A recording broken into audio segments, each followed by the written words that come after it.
आज हम भारत का भूगोल स्टार्ट करने जा रहे हैं और इसमें आज हम स्टार्ट करेंगे भारत का पहला चैप्टर जिसका नाम है भारत की अवस्थिति और विस्तार। भारत को अच्छे से जानने से पहले हमें यह जानना होगा कि आखिर हमारे भारत के नाम कितने हैं और हमारे भारत को किन किन नामों से पुकारा जाता था या है। आइए देखते हैं। भारत को पहले आर्यावर्त के नाम से जाना जाता था क्योंकि भारत में उस समय आर्यों का निवास था। ठीक है, यह जो आर्य की हम बात कर रहे हैं, यह आर्य एक्चुअली में भारत के मूल निवासी नहीं है। ये आर्य मेडिटेरियन सी के आसपास यूरोप में एक ट्राइबल पीपल थे, है ना, जिसको हम आदिवासी बोलते हैं। ये आदिवासी थे और वहीं पे गायों को लेकर के चराते थे, मतलब ग्रेजिंग करवाते थे। गायों के साथ एक स्थान से दूसरे स्थानों पे नए घास के मैदान की खोज में इधर उधर घूमते रहते थे। जब मौसम परिवर्तन हुआ तो ये आर्य दो भाग में बट गए, एक चले गए यूरोप में और दूसरे चले आए भारत में। जब ये भारत में आए तो भारत में इन्हें बहुत ही विशाल नदियों का मैदान मिला जो कि बहुत ही इनके अनुकूल था। ठीक है, वो यहाँ पे बस गए और बाद में इन्होंने एक अपना साम्राज्य स्थापित कर लिया। उन्हीं आर्यों के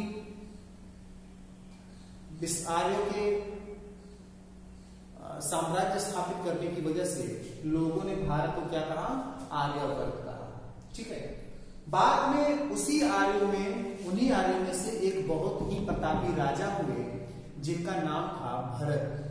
बाद में उस प्रतापी राजा भरत के नाम पे हमारे भारत का नाम भारतवर्ष पड़ा।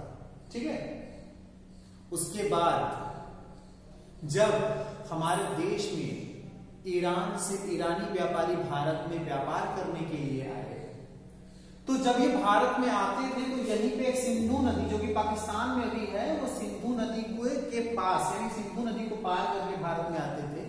और उस समय जो सिंध प्रांत था वो भी भारत का ही हिस्सा था और उसी सिंध नदी के उपस्थिति की वजह से, है ना, उसको बाद में ईरानियों ने क्या कहा? सिंधु नदी कहा। और उस सिंधु नदी के किनारे रहने वाले लोगों को इन्होंने क्या कहा? हिंदू कहा। ठीक है, अब आगे हम बात कर रहे हैं इंडस। भारत का नाम इंडस कैसे पड़ा?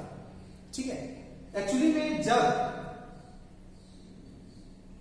यूनानी भारत में आए तो उन्होंने भी एक नदी पार की। उनके भी रास्ते में जब वो लैंड रूट से आ रहे थे, जमीनी रास्तों से भारत में व्यापार के लिए आ रहे थे, तो उन्हें भी एक नदी पार करना पड़ता था। उस नदी को इन्होंने नया नाम दिया। क्या नाम दिया? इंडस। बाद में जो रोम के निवासी थे उसी नदी की वजह से इन्होंने इसको क्या कहा? इंडस कहा। भारत को इंडस कहा। और जो यूनानी थे जो कि उस नदी को नाम दिए हुए थे इंडस, ठीक है, जिसके बाद में रोमन ने एक्सेप्ट किया था, बाद में वही यूनानी उस नदी के नाम के द्वारा भारत को इंडिया कहा। ठीक है, उसी समय से हमारा भारत जो है वो इंडिया के नाम से जाना जाने लगा। लेकिन हमारे भारतीय संविधान में ये बाकी जो नाम आप देख रहे हैं ये सारे नाम नहीं है। हमारे संविधान के अनुसार हमारे भारत का केवल दो ही नाम है, एक है भारत एंड दूसरा है अंग्रेजी में इंडिया। ठीक है, यही दो नाम जो हैं जो कि हमारे संविधान में शामिल किए गए हैं। अब हम लोग जानेंगे भारत की अवस्थिति के बारे में कि आखिर हमारा भारत स्थित कहां पे है।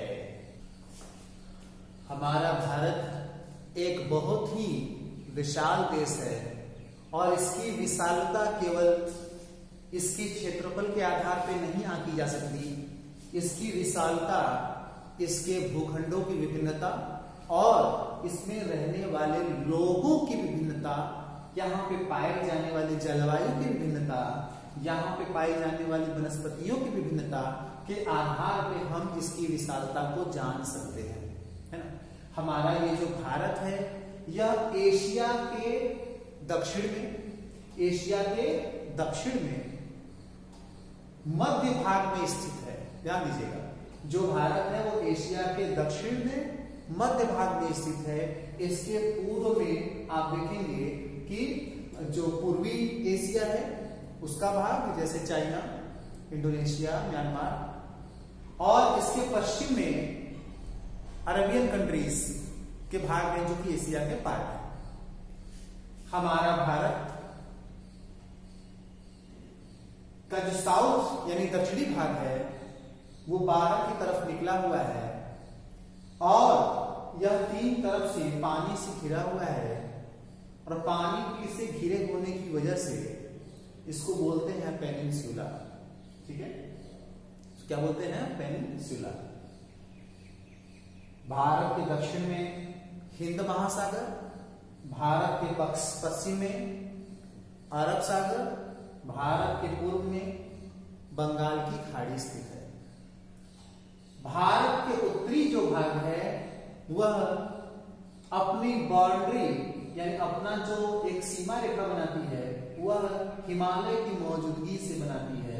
भारत का जो उत्तरी भाग है, उत्तरी भाग में हम देख सकते हैं कि हिमालय पर्वत का एक बहुत ही बड़ा विस्तार है, और इस हिमालय पर्वत में हम दुनिया की सबसे ऊंची चोटियां देख सकते हैं, जैसे माउंट एवरेस्ट जो कि नेपाल में है, उसके बाद केटू की बात करें, कंचनजंगा की बात करें, है ना। तो ये सारे जो माउंटेन्स हैं वो हमारे भारत में है और दुनिया की सबसे ऊंची चोटियां हैं। ठीक है, भारत के पश्चिम में, उत्तर पश्चिम में राजस्थान है, जहां पे बहुत ही बड़ा रेगिस्तान है जिसको हम बोलते हैं थार का रेगिस्तान। ठीक है, इस तरीके से हम कह सकते हैं कि भारत बहुत ही विशाल विभिन्नता वाला देश है। ठीक है, अब हम इसके अवस्थिति के बारे में जानेंगे। चलिए अब हम बात करेंगे भारत की स्थिति और इसके विस्तार के बारे में। आइए देखते हैं भारत की स्थिति कैसी है। भारत, जैसा मैंने कहा कि भारत देश एशिया महाद्वीप के दक्षिण में, एशिया महाद्वीप के दक्षिण मध्य में स्थित है। इसके पूर्व में चीन, म्यांमार और पश्चिम में पाकिस्तान और अन्य अरेबियन देश हैं। ठीक है, इसका उत्तरी भाग भूमि से सटा हुआ है और दक्षिणी भाग जल से सटा हुआ है, जलीय भाग से जुड़ा हुआ है। आइए देखते हैं भारत की जो अक्षांशीय और देशांतरीय विस्तार है वो क्या है। अक्षांश किसको कहते हैं और देशांतर किसको कहते हैं? अक्षांश का मतलब होता है कि वह लाइन जो कि लेटी हुई लाइन है, सो क्या बोलते हैं? अक्षांशीय लाइन। ठीक है, तो क्या बोलते हैं? अक्षांशीय लाइन। जो लाइन लेटा हुआ है उसको अक्षांशीय लाइन बोलते हैं। आपने ग्लोब देखा होगा, उस ग्लोब में इस तरीके के जो लाइन है क्या बोलते हैं? अक्षांशीय लाइन। और जो खड़ी लाइन होती है उसको क्या बोलते हैं? देशांतरीय लाइन। और यह लाइन जो है वो काल्पनिक लाइन है, मतलब यह रेखा जो है वो काल्पनिक रेखा है ना। तो भारत को अगर हम अक्षांशीय और देशांतरीय रेखाओं के अनुसार मूल्यांकन करें तो हम देखेंगे कि जो भारत है वह अक्षांशीय दृष्टि से उत्तरी गोलार्ध में स्थित देश है। किस गोलार्ध में है? उत्तरी गोलार्ध में स्थित है ना, मींस नॉर्दर्न हेमिस्फीयर में है। और अगर हम देशांतरीय स्थिति की बात करें तो हमारा भारत जो है वह पूर्वी गोलार्ध में स्थित है। किस गोलार्ध में स्थित है? पूर्वी गोलार्ध में। इस तरीके से कह सकते हैं कि हमारा जो भारत है वह उत्तर और पूर्व गोलार्ध में स्थित है। ठीक है, अब आइए बात करते हैं कि भारत की स्थिति अक्षांशीय और देशांतरीय दृष्टि से हमारे ग्लोब पे कैसा है। तो देखिए, हमारा जो भारत का मुख्य भूमि है वह है 8 डिग्री 4 मिनट उत्तरी अक्षांश से लेकर के 37 डिग्री 6 मिनट उत्तरी अक्षांश। यह उत्तरी अक्षांश क्यों है? मैंने बताया कि हमारा जो भारत है वह अक्षांशीय दृष्टि से नॉर्दर्न पार्ट वाला देश है, नॉर्दर्न पार्ट वाला देश है, ठीक है। तो जब ये ग्लोब के नॉर्थ में है तो जो भी अक्षांशीय विस्तार होगा उसको क्या लिखेंगे? नॉर्थ लिखेंगे, यानी उत्तरी लिखेंगे। जैसे हमारा जो भारत है, मैंने कहा क्या लिखा, 8 डिग्री 4 मिनट उत्तरी अक्षांश से लेकर 37 डिग्री 6 मिनट उत्तरी अक्षांश तक है। और अगर हम देशांतरीय दृष्टिकोण से बात करें तो हमारा भारत 66 डिग्री 7 मिनट पूर्वी देशांतर से लेकर के 97 यानी 97 डिग्री 25 मिनट पूर्वी देशांतर के बीच में स्थित है ना, ठीक है। अब अगर हम बात करें कि भारत का सबसे दक्षिणी भाग कौन सा है, तो भारत का जो सबसे दक्षिणी भाग है वो है इंदिरा पॉइंट, उसको पिग्मेलियन पॉइंट भी कहा जाता था, ठीक है। कहीं कहीं आपको पिग्मेलियन पॉइंट लिखा हुआ भी मिल जाएगा। भारत का जो दक्षिणी भाग है जिसको क्या कहते हैं? इंदिरा पॉइंट, और वो पिग्मेलियन पॉइंट के नाम से भी जाना जाता है।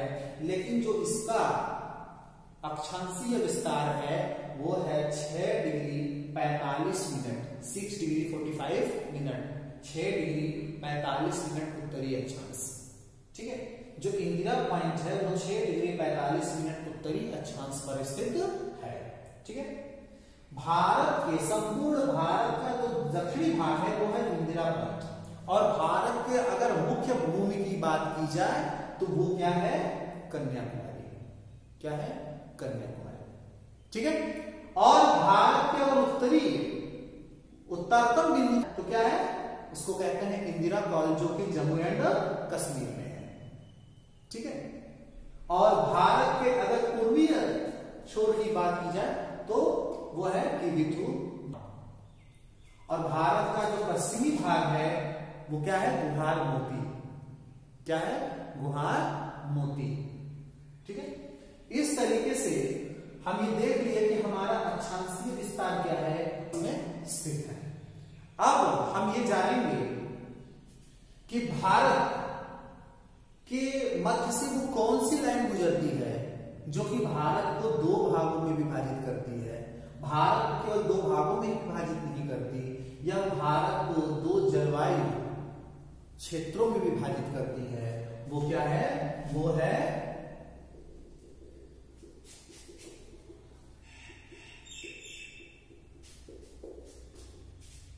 23.5 डिग्री उत्तरी अक्षांश।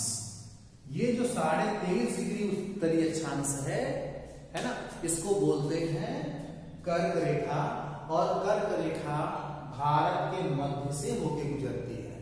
कहां से गुजरती है? मध्य से होके गुजरती है। अब मैं आपको एक क्वेश्चन देता हूं, आप उसका आंसर कमेंट बॉक्स में लिखकर भेजेंगे कि भारत के मध्य से गुजरने वाली जो कर्क रेखा है वह कितने राज्यों से होकर गुजरती है। ठीक है गाइस, आप अपने आंसर कमेंट बॉक्स में लिख के भेजेंगे, ठीक है। अब हम देखते हैं कि भारत की लंबाई और चौड़ाई कितनी है। हमारे भारत की जो नॉर्थ से साउथ तक की जो दूरी है, लंबाई है, वो क्या है? 3214 किलोमीटर। और भारत की जो पूर्व से पश्चिम तक की लंबाई है वो क्या है? 2933 किलोमीटर। कितना है? 2933 किलोमीटर, ठीक है। यह हमारे भारत की पूर्व से पश्चिम की लंबाई, और यह हमारे भारत की उत्तर से दक्षिण की लंबाई है। अब हम बात करते हैं कि हमारे भारत का जो अक्षांशीय विस्तार, देशांतरीय विस्तार, हमारे भारत का जो देशांतरीय विस्तार जो कि 66 डिग्री 7 मिनट उत्तरी पूर्वी देशांतर से लेकर के 97 डिग्री 25 मिनट पूर्वी देशांतर स्थित है। अगर हम इन दोनों के बीच के लाइनों को कैलकुलेट करें या इन दोनों के बीच के लाइनों को कैलकुलेट करें तो लगभग, है ना, अगर हम अक्षांशीय और देशांतरीय जो लाइन है उसका कैलकुलेशन करें तो लगभग 30 लाइनें आएंगी, है ना, 30 देशांतरीय लाइन या देशांतरीय रेखा और 30 अक्षांशीय रेखा, 30 देशांतरीय रेखा और 30 अक्षांशीय रेखा हमें प्राप्त होगा। ठीक है, अब जो ये देशांतरीय लाइन है या देशांतरीय रेखा जो है, यह देशांतरीय रेखा करता क्या है, यह देशांतरीय रेखा किसी भी देश के समय को निर्धारित करता है, किसी देश के समय को निर्धारित करता है ना। अगर हम बात करें तो हमारा भारत जो है वो पूर्व से पश्चिम तक लगभग 30 डिग्री दूर है। कितनी दूर है? 30 डिग्री दूर है, लगभग 30 डिग्री दूर है। अगर हम बात करें तो 1 डिग्री में क्या होता है, 1 डिग्री बराबर होता है 4 मिनट। ठीक है, कितना होता है? 4 मिनट। तो अगर हम 30 डिग्री की बात करें तो क्या हो जाएगा? 120 मिनट, मतलब 2 घंटे। ठीक है, क्या हो जाएगा? 2 घंटे। अब पूर्व से पश्चिम तक की जो दूरी है वह 30 डिग्री लगभग है, मतलब 2 घंटे की दूरी है। कहने का मतलब अगर यहाँ पे सूर्योदय 5 बजे हुआ, अगर अरुणाचल प्रदेश में सूर्योदय 5 बजे हुआ तो यहाँ पे गुजरात में सूर्योदय कितने बजे होगा?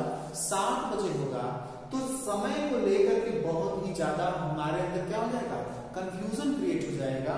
तो उस कंफ्यूजन को खत्म करने के लिए, इस कंफ्यूजन को खत्म करने के लिए और समय की इस विभिन्नता को खत्म करने के लिए हमने क्या किया? हमने भारत के बीच से एक लाइन निर्धारित किया, जो क्या है, या हमने भारत के बीच से एक लाइन निर्धारित किया जो कि क्या है? 82.5 डिग्री पूर्वी देशांतर। ठीक है, जो कि 82.5 डिग्री पूर्वी देशांतर है ना। आज के लिए बस इतना ही।